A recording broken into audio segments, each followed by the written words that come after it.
Oke, selanjutnya kita akan membahas mengenai sel volta. Oke, sel volta adalah sel yang bisa mengubah energi kimia ya nantinya menjadi suatu energi listrik. Ini adalah pengertian dari sel volta.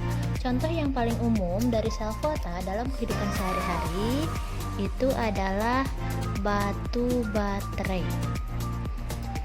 atau aki.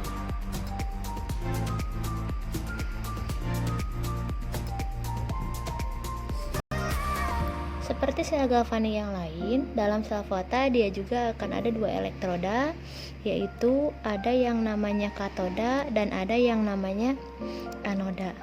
Katoda di sini dia itu bermuatan positif dan anoda di sini dia adalah yang bermuatan negatif. Makanya untuk selanjutnya ini bisa singkat sebagai KPAN atau kepan, yang kependekan dari katoda positif dan anoda negatif. Nah, apa aja sih nanti yang akan dibahas ketika kita bertemu dengan sel volta? Yang pertama, nanti kita akan membahas konsep reaksi berdasarkan deret volta.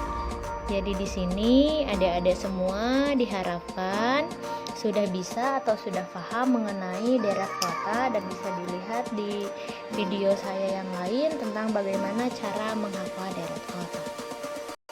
Nah, kemudian ada juga mengenai konsep reaksi.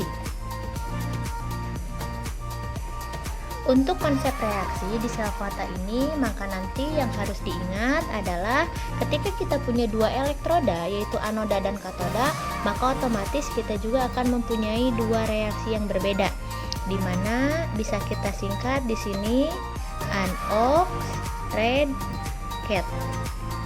Ya, ini adalah konsep cara menghafal reaksi yang ada di deret volta. Nah, anox red cat ini merupakan kependekan dari anoda, reaksinya adalah oksidasi, dan katoda reaksinya adalah reduksi. Atau kita buatkan cerita, di anoda ada reaksi oksidasi dan reduksi itu terjadi di katoda. Selanjutnya ada juga ketika nanti kita akan bertemu dengan yang namanya notasi atau diagram sel. Bahasanya ada yang bilang notasi, ada yang bilang diagram, itu maksudnya sama aja. Dia punya polanya itu adalah anoda, garis miring, ion, garis miring 2 kali atau kita sebut dengan jembatan garam, kemudian ion, garis miring lagi, baru kemudian katoda. Nah, ini adalah konsep penulisan notasi atau diagram sel dalam sel volta. Dan yang keempat itu adalah ketika nanti kita disuruh menghitung potensial reaksi dari suatu reaksi yang terjadi dalam suatu sel volta. Di mana di sini rumusnya ya, NO sel itu adalah NO reduksi dikurangi NO oksidasi. Nah, ini kita buat ke dalam suatu rumus yang lebih sederhana supaya nanti adik-adik lebih mudah dalam menghafalnya. Nah, saya ingatkan kembali mengenai deret volta, yaitu deretan logam-logam yang ada atau yang dikemukakan oleh Alessandro Volta, di mana deretan logam-logam yang dimulai dari Li, K, Ba, Ca, Na, Mg, Al, Mn, H2O, Zn, Cr, Fe, Cd, Co, Ni, Sn, Pb, H, panjang ya, sampai dengan kemudian Cu, harusnya ke sebelah sana, kita kesini saja ya, Cu, Hg, Ag, Pt, Au. Dalam deret volta nanti kita akan bertemu atau kita akan mengetahui ada yang namanya potensial reduksi standar. Dan yang menjadi patokannya untuk potensial reduksi standar adalah unsur hidrogen di mana dia punya nilai E0 sama dengan 0 volt. Artinya apa? Artinya dari hidrogen ke sebelah kiri sampai dengan ke Li, maka dia akan punya nilai potensial sel yang bernilai negatif. Dan kemudian dari hidrogen ke sebelah kanan, artinya dari Cu sampai ke Au di sini, maka dia akan punya nilai potensial sel yang bernilai positif. Artinya semakin ke kiri ke sebelah sini sampai dengan ke Li, maka dia akan punya nilai yang semakin negatif, dan semakin ke kanan sampai dengan ke Au, maka dia akan punya nilai. Unsur dengan potensial reduksi yang semakin negatif menunjukkan kalau dia merupakan suatu reduktor kuat. Artinya semakin negatif nilai potensial sel, maka kekuatan reduktor dari suatu unsur atau kecenderungan dia mengalami oksidasi maka akan semakin mudah. Nah, maka di sini konsep cepatnya bagaimana ketika nanti kita ingin menentukan apakah dia itu termasuknya anoda atau katoda. Cukup kita ingat kalau dia logamnya di sebelah kiri maka dia dipastikan punya NO yang lebih kecil, dan kalau dia logamnya di sebelah kanan maka dipastikan dia punya NO yang lebih besar. Kita hubungkan dengan konsep reaksi di sini, yang dia punya NO kecil maka dia adalah anoda, dan dia yang punya NO besar maka dia adalah katoda. Nah, sampai sini bisa dipahami kan ya?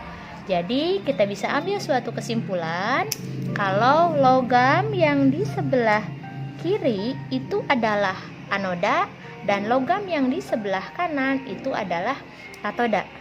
Jangan lupa lihat juga kalau anoda dia itu akan punya E0 yang lebih kecil, dan katoda dia akan punya E0 yang lebih besar. Oke, di sini saya punya contoh soal.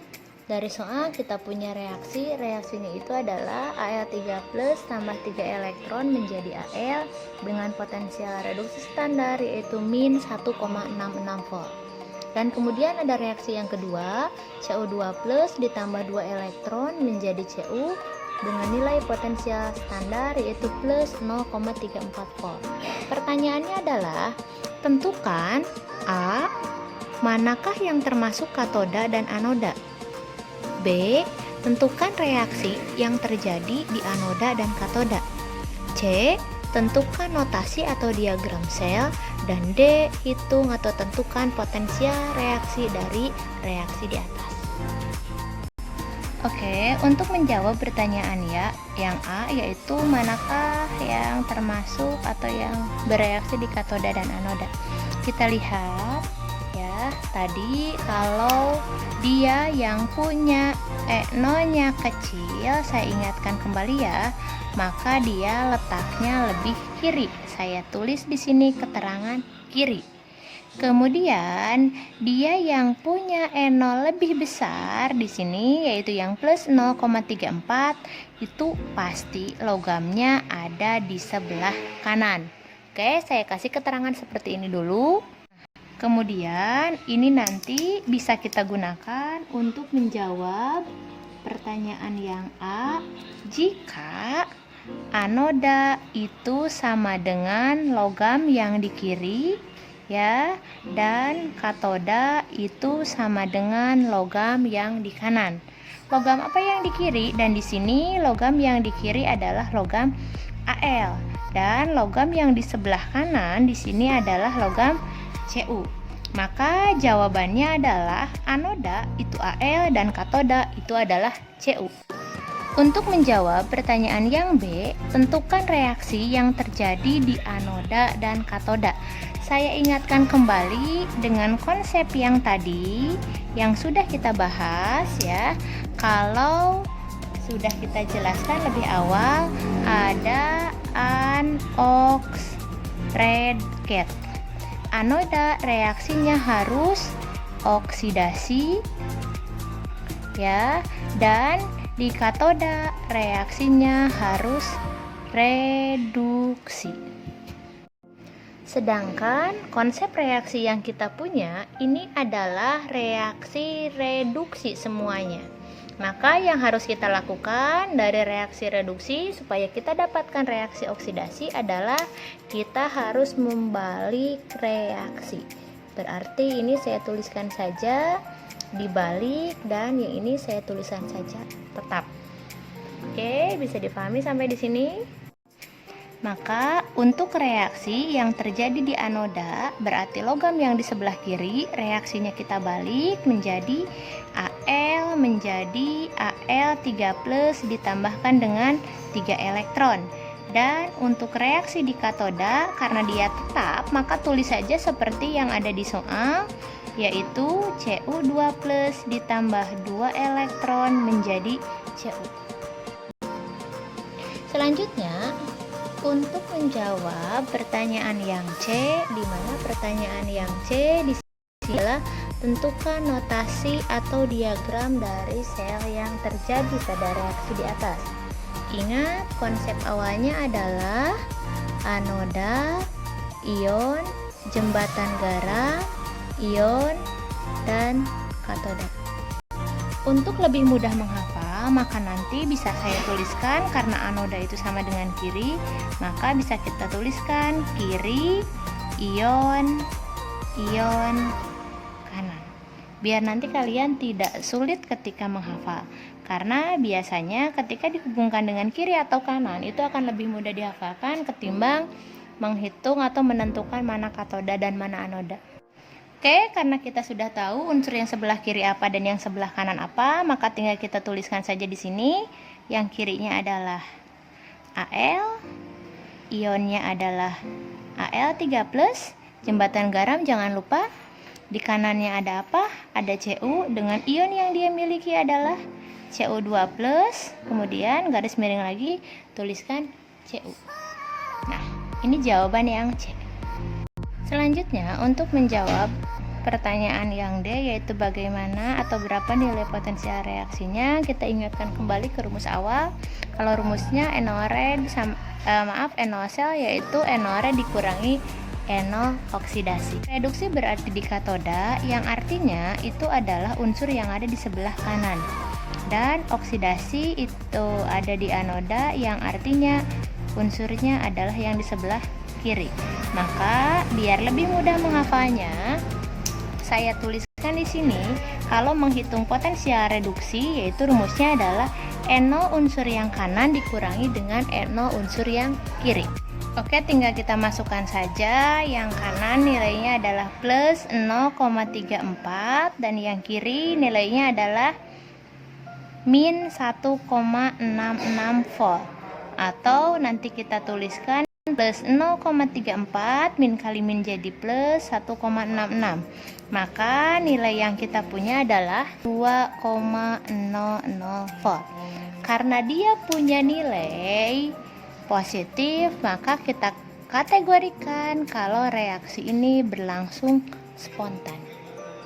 Terima kasih, itu saja yang bisa disampaikan mengenai sel fata kali ini. Sampai bertemu di video selanjutnya.